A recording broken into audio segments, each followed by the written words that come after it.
یہ ہے tell vision studio. جادوئی کتاب کی کہانی شروع ہوتی ہے۔ 5 پہیلیاں، ایک شہزادی۔ آئیے آغاز کرتے ہیں۔ رات بہت گہری تھی اور طوفان زوروں پر تھا۔ علی اکیلا گاؤں کے کنارے موجود ایک سنسان پرانی لائبریری کی طرف جا رہا تھا۔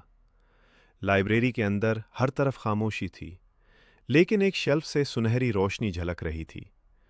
علی نے وہاں ایک قدیم کتاب دیکھی جس پر لکھا تھا، یہ کتاب اپنی کہانی خود لکھتی ہے۔ اچانک کتاب بہت تیزی سے چمکنے لگی اور لائبریری کی شیلف ہلنے لگی۔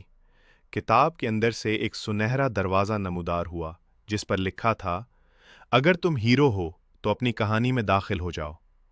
علی نے ہمت کر کے دروازہ کھولا اور ایک جادوئی جنگل میں داخل ہو گیا۔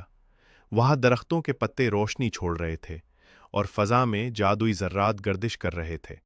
جنگل کی خاموشی ایک بھاری دھڑکن میں بدلنے لگی اور پھر اندھیرے میں سے ایک قداور ہستی سامنے آئی۔ اس کا نام تھا اندھیروں کا رازی۔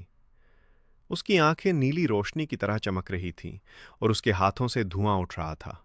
اس نے علی سے کہا، تم اس کہانی کی حقیقت تک نہیں پہنچ سکتے، لیکن اگر ہمت ہو تو جادو کے راز جان سکتے ہو۔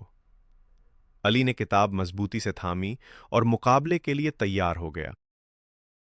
علی جادوئی جنگل سے گزرتا ہوا ایک پرسرار قلعے میں داخل ہوا۔ قلعہ بہت بڑا اور پراسرار تھا اور اندر ہلکی سنہری روشنی چمک رہی تھی۔ ہال میں قدم رکھتے ہی علی نے دیکھا کہ درمیان میں ایک سنہری پنجرہ رکھا ہوا ہے۔ پنجرے کے اندر ایک شہزادی قید تھی جس کے گرد جادوئی روشنی چھائی ہوئی تھی۔ شہزادی نے علی کی طرف دیکھا اور نرم آواز میں کہا، علی، تم ہی مجھے آزاد کر سکتے ہو، لیکن تمہیں قلعے کا خزانہ بھی حاصل کرنا ہوگا۔ علی حیران ہوا اور پوچھا، خزانہ؟ کیسے؟ شہزادی نے مسکراتے ہوئے جواب دیا، اس کے لیے تمہیں 5 جادوئی پہیلیاں حل کرنی ہوں گی۔ علی نے جلدی سے اپنی جادوئی کتاب کھولی۔ آخری صفحے پر چمکتے ہوئے الفاظ ابھرے، شہزادی کو آزاد کرنے اور خزانہ پانے کے لیے 5 پہیلیاں حل کرو۔